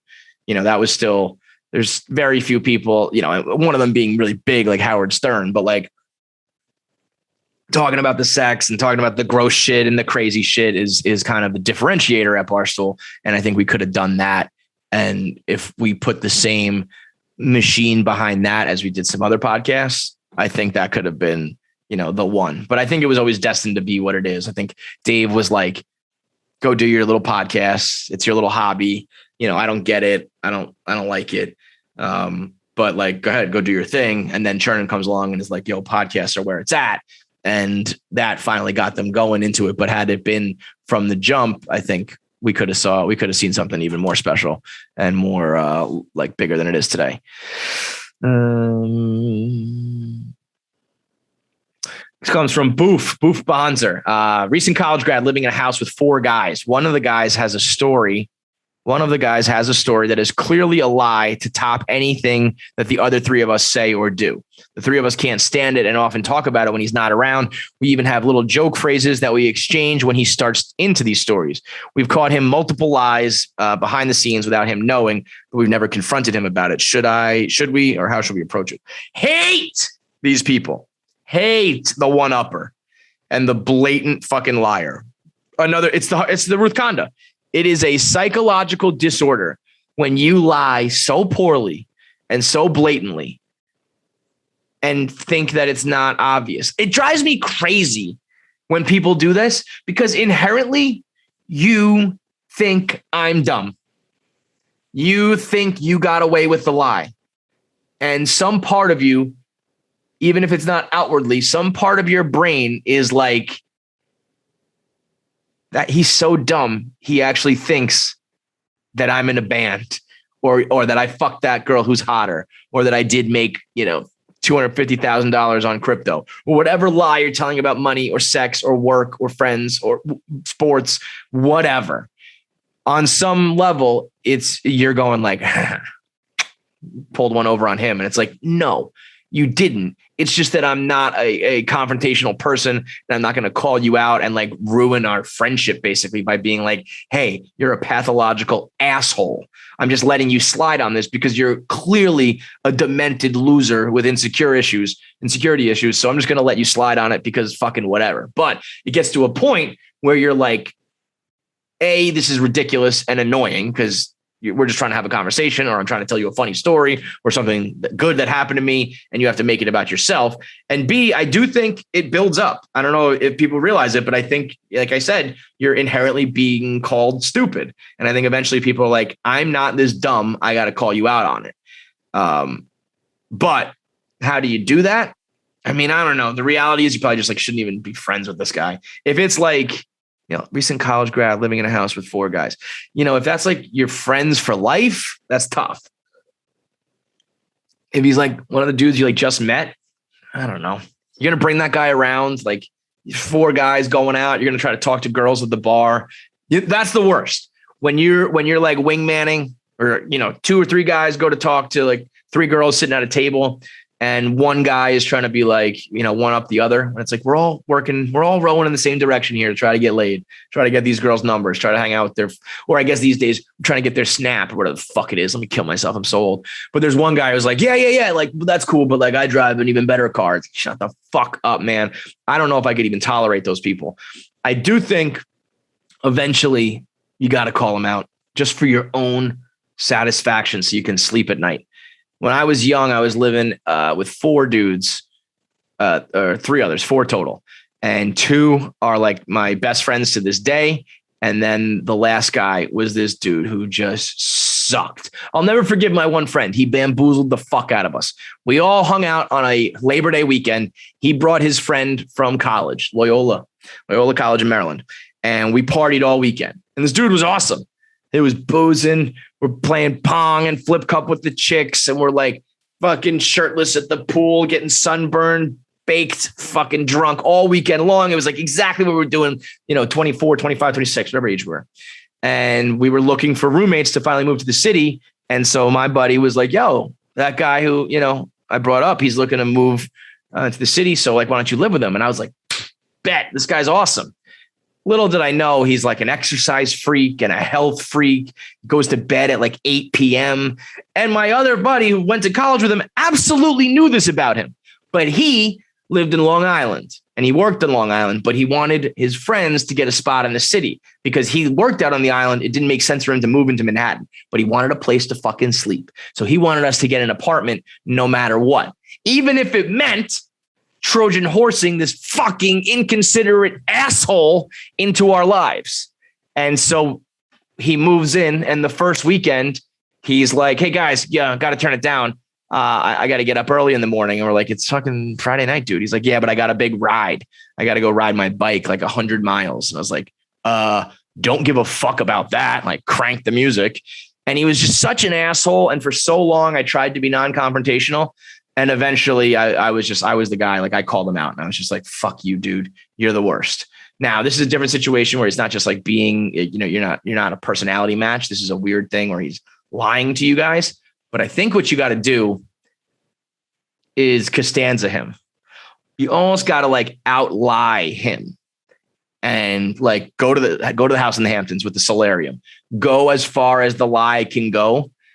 To the point where it's like, oh yeah, you drive a Ferrari? Like, funny thing, me and these girls were talking about how they want to like see a Ferrari in person. So like, let's go, let's go to the garage you're talking about. Let's see this car or whatever, Oh, you could get us a table because like that guy. Okay, let's do it right now. Like make him put his money where his mouth is. until you like, if you can play that right, if you build up your own sort of lie, your own sociopathic situation that gets him to like build the ultimate lie, and then you pull it out. Oh, that's some sick thoughts, but that's the greatest, man. I remember when we were in 4th grade, there was this kid who he would always do anything to fit in. And looking back, it was kind of sad. He was just trying to be cool. It was like he wasn't trying to be have friends. It wasn't like, oh man, this guy just is desperate to have friends as like a 9-year-old. It was like he was trying to be the cool kid, and he always told these lies. And we decided to come up with a lie of our own to see that he would go along with like anything just to be in. So we made up a band called Hypothermia. And we were all like, yo, you know what band is awesome? Hypothermia. And the rest of the guys in the group were like, I just fucking heard them. I saw them on MTV the other day. They got that new single that's buzzworthy, right? Like, I know what you're talking about. And, one person was like, I actually know, like, my family knows the lead singer of Hypothermia and all this shit. And eventually we got him to be like, yup, dude, their first album, Hypothermia, was fucking awesome. And it was just like, you asshole, Hypothermia doesn't even fucking exist. Do something like that. Come up with a whole lie of your own. Beat him at his own game. People like that are insufferable. All right, this is a long one. Let's see. This comes from Drunk and Confused. We're doing some Dear Sally shit, right? Isn't that what it's called? Dear Sally? I don't know. I'm 25 and at a crossroads in my life. My ex and I have been broken up for 5 years. That means, all right, they're 25. They started dating. They've been broken up for 5 years. So that means they were dating when they were like in their teens and broke up when they were 20. So you got to keep that in mind because that's not a real relationship. We broke up with the idea that we'd spend time apart, growing as individuals, enjoying our 20s. Like we all knew each other and all of our hometown. Since we all knew each other and all of our hometown until we broke up and moved to different parts of the country. Now, 5 years later, she's back in the major city closest to our hometown. And I've been feeling like I want to be back closer to my family too at some point. We started seeing each other again when I'm back home visiting family. And long story short, we started to feel all the old feelings and are talking about getting back together with me potentially moving back to the area. Problem is, I'm currently very happy with the life I've made for myself. Great group of friends, solid social and sex life, et cetera, on the other side of the country. And I'm nervous to disrupt my current happiness since I've dealt with depression in the past. Is my renewed love for her and missing being around my family just holiday season nostalgia, or am I actually ready to move back and potentially be with her for the long haul? I love this. Obviously, I know I got to answer that for myself, but big fan and curious on your take. So like this dude, he knows his answer already. I'll tell you where it is. Right there in the middle. The problem is I'm currently very happy with my life as is. Done. Question answered. You're currently very happy. Do not rock that fucking boat. If you broke up at 20, and I'll expand this for all the other people out there. So we're not just talking about this one guy because anybody can relate to it. He broke up when he was 20. I bet that means they dated starting when they were 16, probably like lost their virginity to each other, high school relationship into the first year or two of college. We were trying to make it work long distance. Then you realize that you want to get some dick and you want to get some pussy and you don't want to have this old ball and chain at home. And it's no knock on them, but you just want to get out there and be slutty and fuck chicks and go abroad and not have it, all that shit. So you break up. That is like a childhood experience. You're now talking about messing with your real ass life, your adult life where you have a job that might be like a career. You're looking at like a chance. I don't know exactly, but you're 25. Maybe that means like next move up, you're going to be like a manager somewhere, or you got like a real path to be in a successful spot. You're talking about you're happy where you live. You have friends where you live. You're going out. You're fucking people. You're enjoying your life. And you're going to throw that away to go back home to like rekindle with like the girl you dated when you were a literal kid. And then hope at the age of 25 that you're making the right choice and you're going to like go marry her. I think that's crazy. And I know some people think I'm, bitter and jaded about marriage and stuff. And in some ways I am. And it's not just because of my personal life. I'm telling you, when I look around, every couple I see is fucking miserable. It's tough. It's tough to believe in monogamy and relationships when I just see like girls are nagging and guys are assholes and people are just smashing a square peg in a round hole and they're going to try to do it for life. I'm like, what are we doing here? All because we're like afraid to break up, or you're afraid to be honest with yourself, or you're settling because it's hard to go out there and do your thing. I don't know, whatever. But I would not do this, man. Especially like getting back together is a weird thing. In this case, it's like you wouldn't even be getting back together. You're basically just trying a second relationship because that person is totally different. The girl that you were dating when you were 17, 18, 19, 20, and now has gone out, slang a bunch of dick, fucking taken a bunch of dick, gone around the world, dated some people, had some job. I mean, that's an entirely different person. So you're not really just rekindling, you're, starting something new, and you're going to try to expect that old person, but they're not that person. And you're going to be disappointed in that. Or if you did break up for bad reasons, you're absolutely going to slide back into your old bad habits. Or there's going to be a situation where it's like, so what have you like really been doing for the last 5 years? And one of you went out there and killed it and had a blast. And the other one's like, oh, I kind of like struggled the whole time and didn't like it. And then they're going to get jealous and resent you. And there's going to be all these dude, no. Because if it really is meant to be, it'll be meant to be when you're like 30. 25 is so fucking young. So young to be doing that shit, to be like, you're basically putting an end to it all. You've just started. You're in your prime. I've always said 22 to 26, I thought was so much better than 18 to 22. Everyone says the best 4 years of your life is college. I think 22 to 26 is the best when you're living on your own. You got some money in your pocket. It's still kind of like college days because you can drink and party and fuck, but now you have a job and that kind of sucks. But everything else is like your decisions. You're living with who you want to live with, where you want to live with some money in your pocket. Hopefully that is the best time.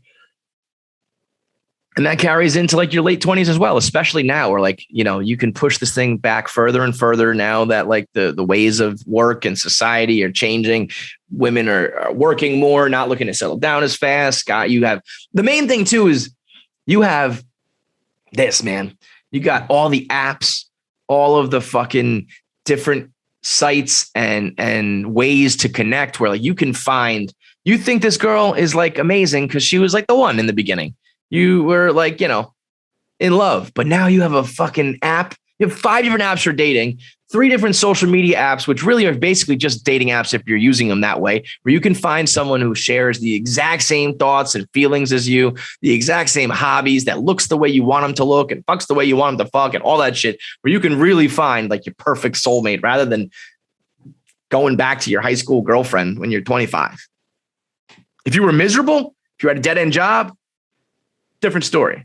You flat out said, I'm currently very happy. Well, what do you want to be? Supremely happy? Extra super amazingly happy? If you can call yourself very happy, that's kind of as good as it gets, dude.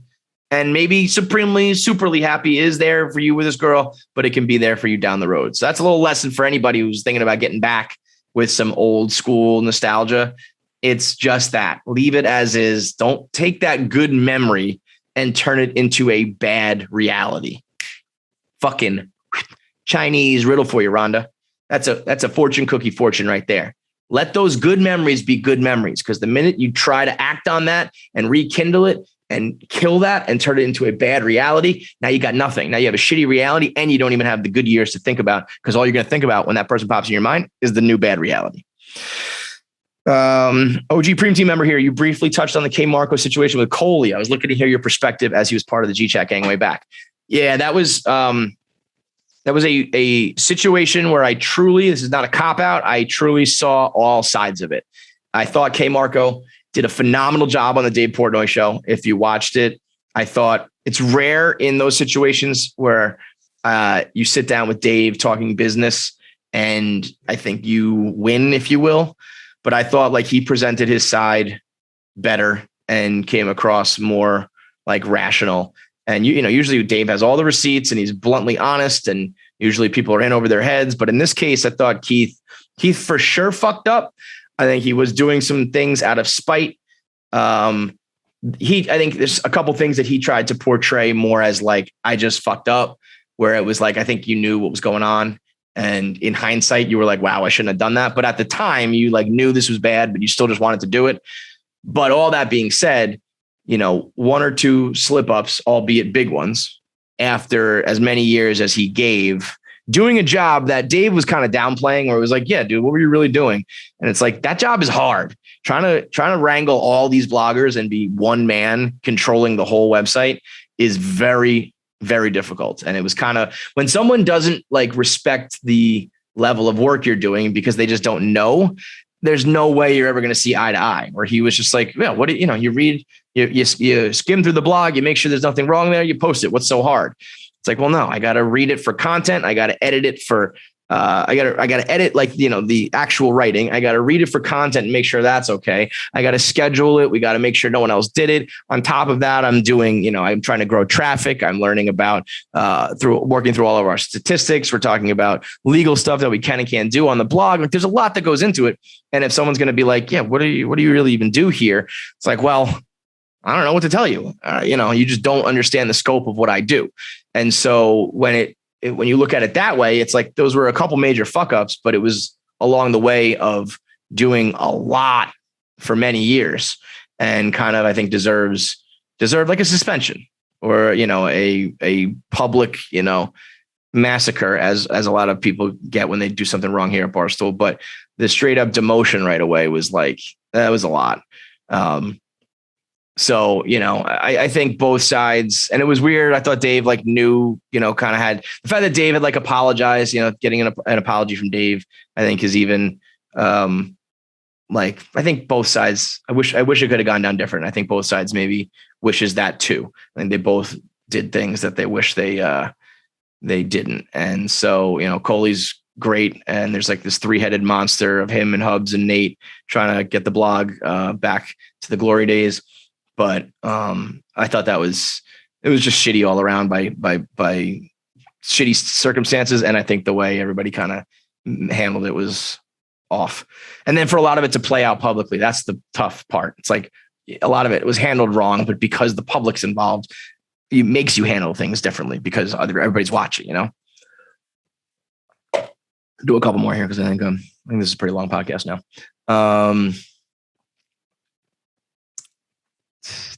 I was going to do this one, but I mean, this guy, Paulie, says, walk us through the day that you got caught cheating. What was the worst part? I'm not going to sit here and rehash all the details of it, but let me just say, I just cannot understand why people still care so much.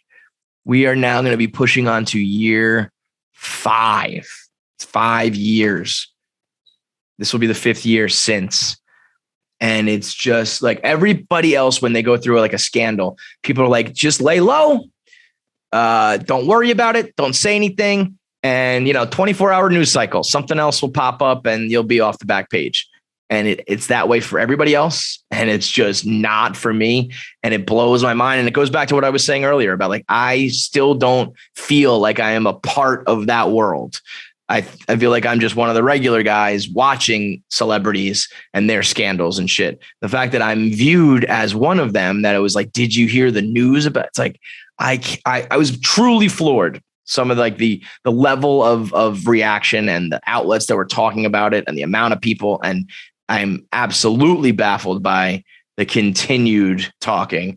And I know the difference. The difference is that in my case, the wife involved was the one who like delivered the kill shot. Every other time it's like the news leaks or the other woman leaks it or is blackmailing or whatever. And usually the family kind of stays by, the wife stays by his side. In this case, it was, she was the one delivering the death blow. And that is the absolute major difference. But even with that, I'm still like, how can every tweet of yours still be about this?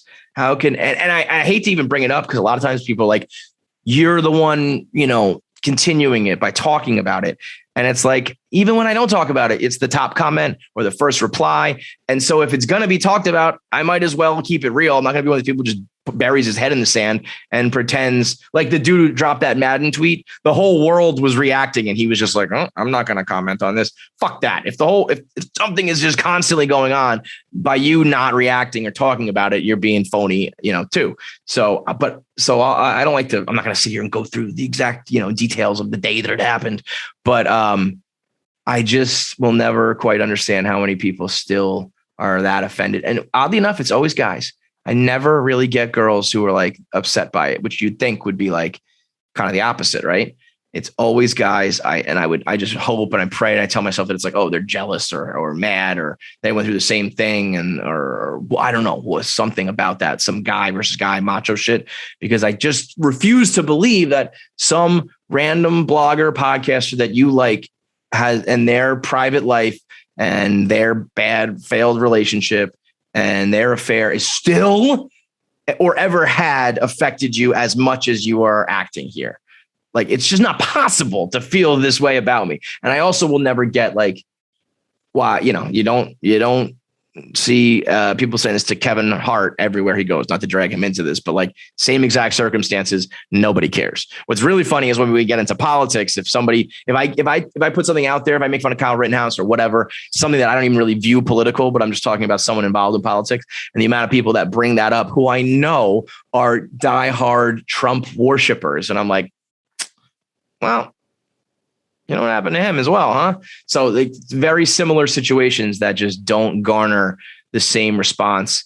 And again, I do know the difference. It's about how the news was presented, but I just cannot believe that people are still that hung up on it. And it sucks because it probably, I'm fine. It's not like it ruined my career, but there's probably a bunch of doors that I never even knew were going to be opened that were closed because of that, like maybe this person or that person or this company or that job would have come along or opportunity would have come along. But before they even talk to me, they see that or research that, or the first Google result closed off that, so who knows? I think it definitely, like, if you look at the trajectory of everything when it happened and where I'm at now, there's no denying that it impacted the career. But I just can't. And I could understand some people like that, where it's like, well, I don't know. We're going to bring this guy in or we're going to have this partnership, but that's all people are going to be talking about. We can't do that. It's the people who are talking about it that I'm like, I just can't believe you guys would care this much. You don't. You are a fucking liar if you said you were upset or offended by this, because you don't know me and you don't know the situation. You're believing made up details. The people who say that I wasn't there for the birth of my kids is fucking like, guys, come on, use your fucking brains. You haven't been very open about your mental health. Oh, you've been very open about your mental health, but when the mic is on, you seem to always have your A game. On days when you're not feeling it mentally, what do you do to get ready for yourself for recording? I appreciate you saying that I have my A game when the mic comes on. I would say that it's because of the mic. I have found that no matter what I'm going through, I press record. It's almost, to be corny about it, it's like sports for me, where it's like, Brett Favre goes out there on Monday Night Football, like the day after his dad died, and slings it for 400 yards with a game-winning touchdown. Like you get between the lines and nothing else matters. That's for me. I press record on the mic, and it's silly because, my job is interesting because it is a serious job, serious podcast, but the material is not. So it's like, yeah, man, I just press record. I start talking about, would you rather fuck your mom or fuck your dad to get out of prison? And that's obviously stupid, but the big picture is not. And so when I start to record, I forget everything else. Like nothing else matters. I can go from tears to, what's up, you mutts, in like a matter of seconds. And that's just because it's something I've always liked. It was a dream of mine. It became my entire life. Part of me also was like, I have to make sure this works because it was such a big part of my marriage falling apart that I need to at least have this mean something at the end. So when I am upset about the divorce or the kids or the ex-wife, or I am upset about what's going on with the internet or my life, I'm just like, this is the time to make it all work. So it's kind of, it is my like medication or my release. All right, we'll do one more here. Let's end with some good old fashioned porn, huh? My girlfriend is suggesting we watch porn together to ramp up ourselves beforehand. Obviously, I can't break out the Adriana Chechik. I have no clue where the line is with her. What would you recommend to test the waters here? Disagree, bro. Disagree, Jason. Let me just say this. If your girl is the one recommending porn to ramp things up, she's already down to accelerate some things. She probably emailed this same email box saying, I want to watch porn with my boyfriend. How do I go about doing it? And she manned up. She found that sack and she just said, we're doing it. Hey, I got an idea. Let's watch porn when we're fucking for some foreplay.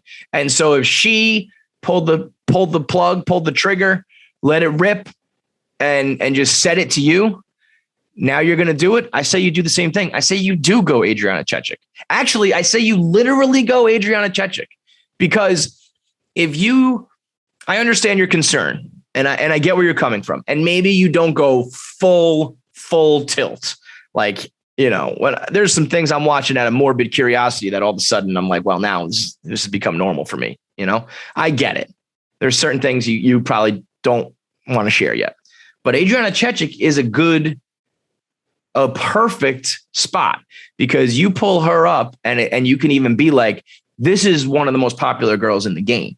So if you pull up some like random amateur housewife who's like putting fucking garden hoses up her ass or something, she'd be like, what is this? And you're going to be like, oh, this is just like garden hose. That would be funny, actually. Like hose, like a play on hoe and hose. Like, these are the garden hose. And what do? They fuck with garden tools. They're putting like that claw up their ass and shit, anyway, back to reality. So you can't have that. You can't have like the garden hose be like your thing, because she'd be like, why did you even find this? Where are you watching this? What's happening? If you're like, this is Adriana Chechik.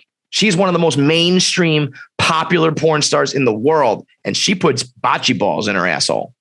So that's like, whoa, okay. All right, here we go. But I'm saying she's a here we go kind of gal. If she brought that up to you, I say, and don't lie, because when you bring up like, let's watch lesbian porn 69 each other, it's like, oh, why don't we just watch paint dry? Watching two girls give fake oral to each other. Blah, waste of time.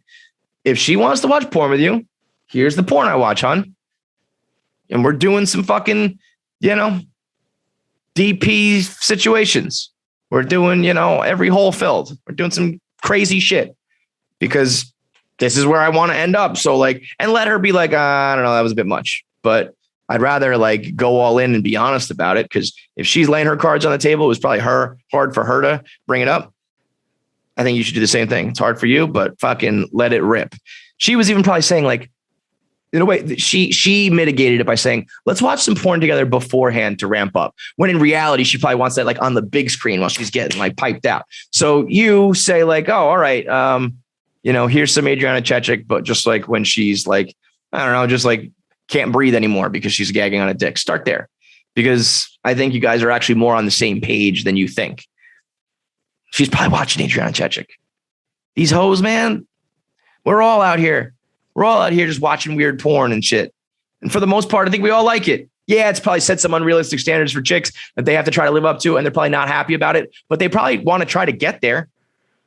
Probably try to want to be like as fucking kinky and weird as they are. So do it together. And I say, let her rip. And Adriana Chechik is really a perfect one to do it with. We'll do one more, because I said one more, but this is the last one. This is from back in September 2020, because I have all of these questions from like years ago. So I scrolled back and I found this one. Basically, I'm a 27-year-old virgin. I was listening to the KFC radio episode the other day when you were talking about virgins and how it's bad to be this old and be a virgin, which is true 99% of the time. This is the 1% of the time, though, I think we can understand. She says, but I had a boyfriend in college who never wanted to have sex because he was nervous to be with a virgin. Kind of weird. I do understand not wanting to be with a virgin. I never want to be someone's first. They always say you don't want to be someone's first. You don't want to be someone's last. I don't mind being someone's last, as long as it's an appropriate time. I don't want to fuck you when you're 25 and then you're dead. I fuck you when you're, 100 and then you die the next day. I think that's kind of cool to go out like in the last dick that she remembers. But you definitely don't want to be someone. I definitely don't want to be someone's first. I think the people who are into that are like weirdo, got like pedo issues. But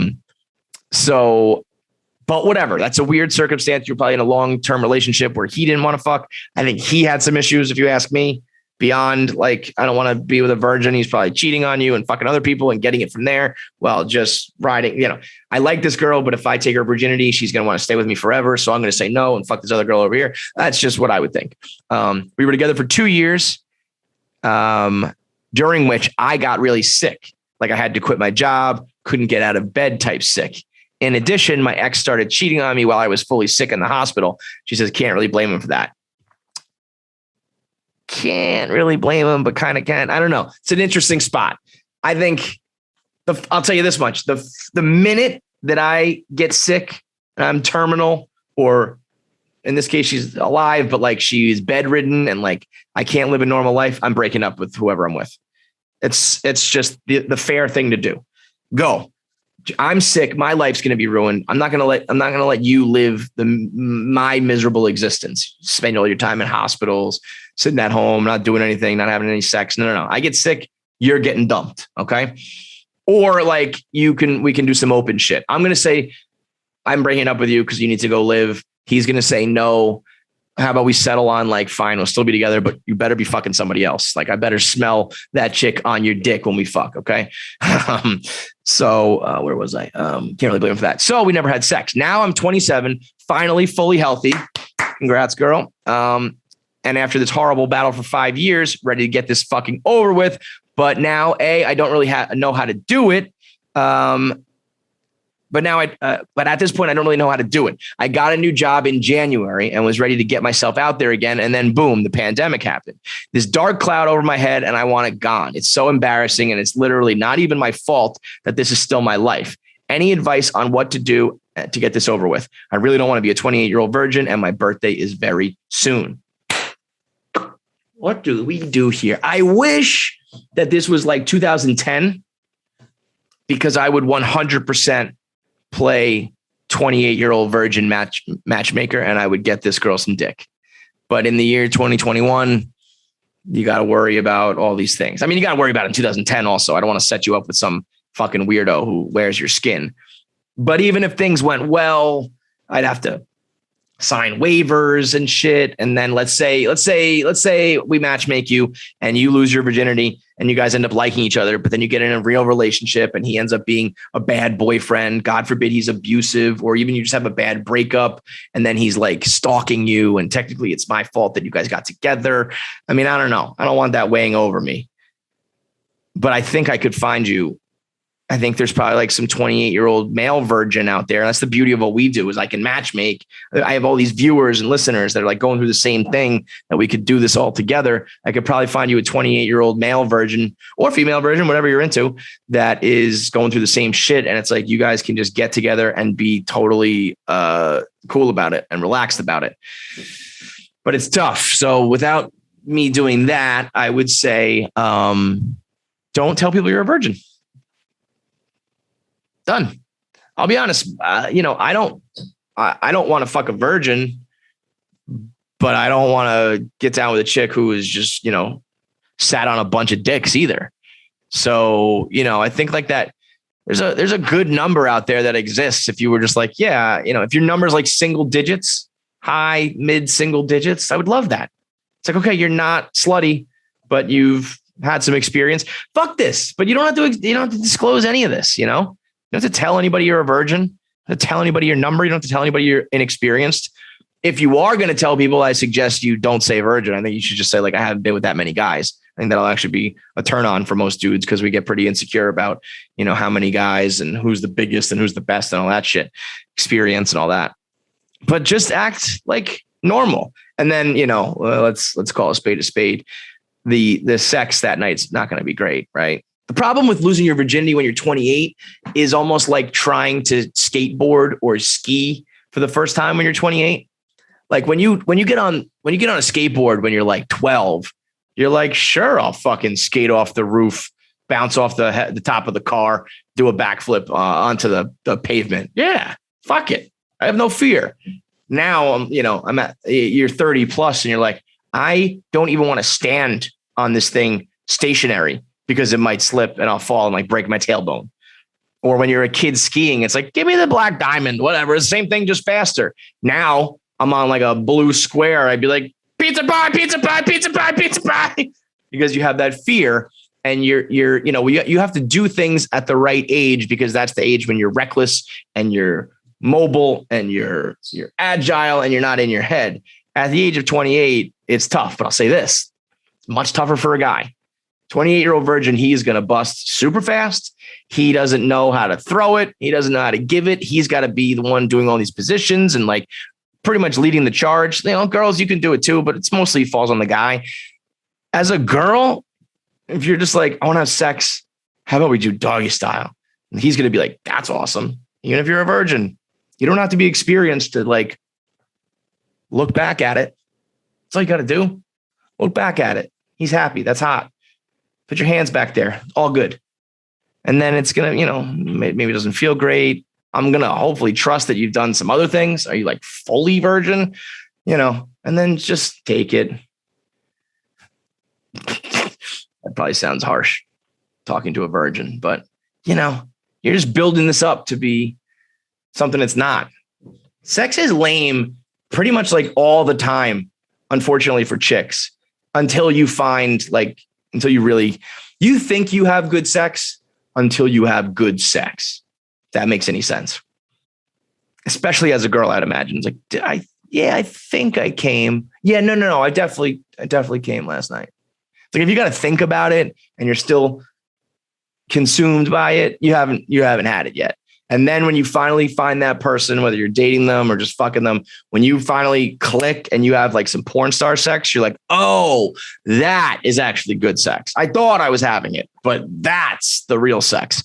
And until you find that, everybody's kind of having mediocre sex. Everybody's just like, well, all right, guy didn't last long enough, so neither of us enjoyed that, or I didn't come, so she didn't enjoy it, and he's in his head because she didn't come, so he's not enjoying it. And, you're trying all these different positions and they're not working, or they don't last long, or you're getting a Charlie horse or whatever. And then you find good sex where it's like, oh my God, that lasted like 5 hours because we're talking about it and trying things out and laughing about it and watching some porn and recreating this and trying that and going for second and third rounds and all that shit. And you're like, oh, now I get it. So rest assured that even the non-virgins who are like 27, 28 are probably most of the time still having mediocre sex. You are not alone. Remember that. Everybody's getting shitty dick until they get good dick. The future is bright, my friend. All right, that's it for KFC Radio. Whoa, that's it for the Kevin Clancy Show 2021. We will see you next year. But I do think I'm going to keep going with this, with some of this format, at least until I get my blogging, my podcasting confidence back, where I can just talk about the topics I want to talk about. I want to get some of your questions and opinions and stories in here to not only just make a more interesting show for the listener and viewer, but to get myself rolling again. So we'll do more of that in the new year, along with the Spite Tour that will continue. I'm going to keep on booking these guests, man. I'm going to keep on bringing the best comics in the world through, and I'll do it my goddamn self. So we'll see you in 2022 for a bigger and better year on the Kevin Clancy Show. And hit the mailbox. I think it's, let me just see real quick. I think it's KFCradio.com. Mailbox. No, it's not that. Go to my social media, either my link in my bio and Instagram or Twitter, and you'll find the link to leave your story or your question. And you can always call the KFC Radio line or leave a comment or a tweet or a DM, but put it in the mailbox and we'll do this going forward until I can get out of my podcasting funk. And plus, I think people like hearing it anyway. So good things coming. Appreciate all the support from everybody. 2022 is going to be a big year for me. I feel like one of the biggest in terms of where I'm at in my career and how many people have been riding for me all these years. I think that there's been, like I was saying earlier, a lot of people hating the last few years, But I think I'm also, I've been around long enough where I'm like, damn, I've had some people supporting me for almost 15 years now. And I think that a lot of confidence and a lot of gratitude comes from that. I think that I am starting to see myself as a part of that world, as I kept saying, where I think I am in a place to be listened to, or to give advice, or to be a warning for, not many people have done what I've done. Not many people have succeeded the way I've succeeded. Not many people have failed the way I've failed. And so I think I've got some tales and some stories and some advice. And I think I am in a position to give some of that out on a podcast. So hopefully you guys agree with me, and that's where we'll be at for 2022. And whether it's inspired by you guys with the mailbox, or whether it's just off the top of my head when I'm feeling something and I finally get my legs back underneath me, either way, I'll still be here each and every week. And I appreciate the people who do the same. So listen to the podcast. If you gotta, please watch the podcast. If you can, go to the KFC Radio YouTube, where we have all the KFC radios, all the Kevin Clancy shows, all the 1 Minute Mans, all the One Thing I Learned, all of the Friday Night Pints, all of the Jacked Up. I mean, we got everything we do under that channel. So please subscribe. If you're not a YouTube user, all it is your Gmail. Just use your Gmail account and log in, click that subscribe button. All I want for 2022 is 100,000 subscribers. We are right on the precipice. So let's get there. Let's get like 150,000 by 2023. All right, let's get it. And I appreciate all the support. Thank you guys. See you next year. All right. The holiday season is approaching. All I want for Christmas this year is YouTube subscribers. We got to get to 100,000. I want that 100,000 plaque. We've got a goal for all you out there, for everybody. At 100,000 subscribers, Polly Feidelberg will join us on the show. Maybe. Well, if not, we'll probably have to trick her into it. But at 100K, you will get Polly content. So subscribe, click the bell icon so you get notifications so that you're always watching. Leave a comment below. Talk about it. Post about it. Spread word. Tell your friends. 100,000 subscribers on KFC Radio for Polly Feidelberg. Let's make it happen.